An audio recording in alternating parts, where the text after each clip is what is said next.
I'm Psychosin, and today I'm going to be introducing you to a band I love to bits, who unfortunately are now breaking up after 21 years of making music and albums that I've enjoyed.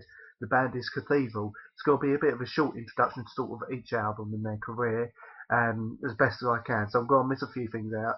I'm not going to be talking about the EPs because I personally haven't got them yet.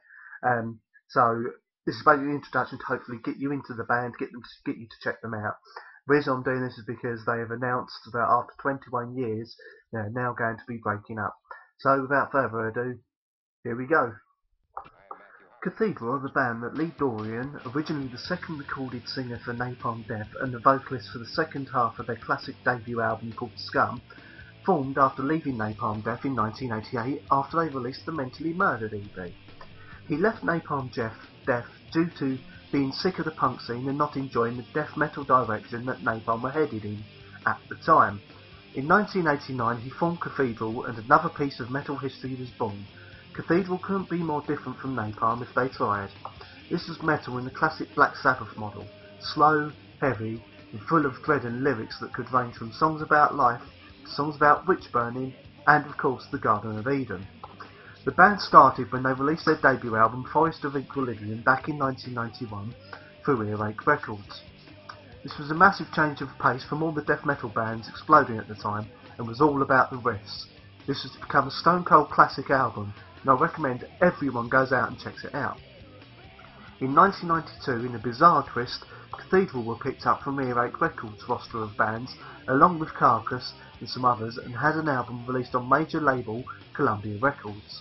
The album was a classic, The Ethereal Mirror, and although it sold well for the band of their musical style, in 1994 Columbia Records dropped them for underperforming sales, apparently unaware that these were underground bands that no amount of promotion could make ready for the pop adult teens, drug-addicted ravers and indie fuckwads of the time. This was music with passion, integrity and talent. In 1995, the band released what is probably fondly remembered and revered as a crowning opus of the mid-career, the awesome and incredibly catchy The Carnival Bazaar, containing songs such as Carnival Bazaar itself, Electric Grave, title of which is an obvious nod to Electric Funeral by Black Sabbath, and probably their most well-known song, Hopkins the Witchfinder General. The band were also noticed by their peers, and the album included a guest guitar spot from none other than the riff legend himself, Mr. Tony Iommi, of Black Sabbath fame. In 1996 the band released Supernatural Birth Machine, and seemed to be turning into a more groovy riff-sounding beast of a band. Although seen as a drastic turn by many, it was an essential evolution of the band that allowed them to explore new musical areas and also become the inventors of what was to become the disco doom sound. They continued this sound with 1998's Caravan Beyond Redemption, but they then toured these two albums for a while. In 2001 they released End Time, and once again things have gotten dark. This was back to the original sound the fans loved, and this was exactly what they had been waiting for. Cathedral were back to being the awesome riffing doom machine that they had started as. They continued this move back into reclaiming their doom crown with 2002's Seventh Coming, and then they took a break of 4 years from recording, but were touring all the time. During this break, Lee Dorian was asked by none other than Dave Grohl of Foo Fighters fame to sing on his Probot All-Star Metal album. Lee sung on the song Ice Cold Man, and Dave couldn't have nailed the doom sound more perfectly for Lee's mournful voice. Lee was also playing the next evolution of Cathedral's sound. In 2006, Cathedral returned with the album The Garden of Unearthly Delights. Although full of an amalgamation of all the previous album sounds, ended with an alarmingly true and faithful half-hour-long progressive doom song called The Garden, which has become a clue as to where Cathedral's sound could very well be heading next. 4 years passed filled with touring and writing for the next album, and then finally in 2010 Cathedral released The Guessing Game. This was Cathedral fulfilling their progressive doom aspirations in excelsis, 2 discs fully crammed with riff after riff, all blending together in one amazingly psychedelic and incredible achievement.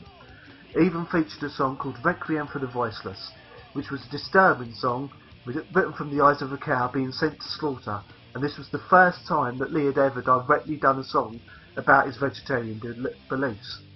Sadly, on the 6th of February 2011, Lee Dorian announced that Cathedral will be disbanding as of 2012 after one final tour and a final album called The Last Spire.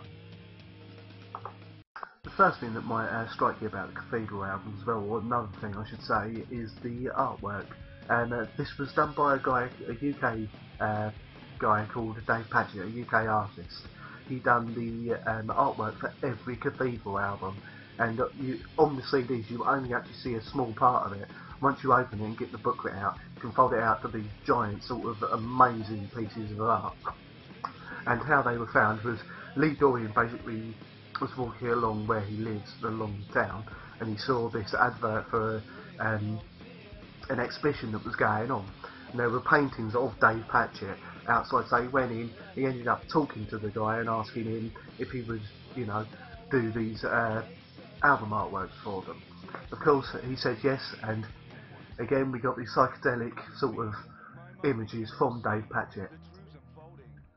This is going to be a great loss to metal because, well, not just metal, but music in general, because as you have probably heard in the background of this little retrospective here, an introduction to the band, they have done some great songs, some great riffs, and basically they've always pushed forward, they've always been trying to push the envelope in their desired genre. So I'm very sad to see them go. I was lucky enough to see their very last gig, which I'm going to do as a review coming up very soon. So yeah, if you haven't checked them out, go check them out. Probably start with the first album, or Carnival Bazaar. And especially if you like slow, progressive stuff, or if you just like, say, Black Sabbath. I mean, I'm a huge fan of the Paranoid album by Black Sabbath. So if you like that kind of music, go check them out. Even if you don't, still worth checking out to see if you like them. You will find lots of fun because there's an element of comedy to some of their songs anyway, especially on Carnival Bazaar. When during Utopian Blaster in the break, you've got Lee Dorian himself shouting out, "Huggy Bear, oh yeah." You can't get better than that. Anyway, I've been Psychosin. I hope you go check the band out, and this introduction has helped pique your interest.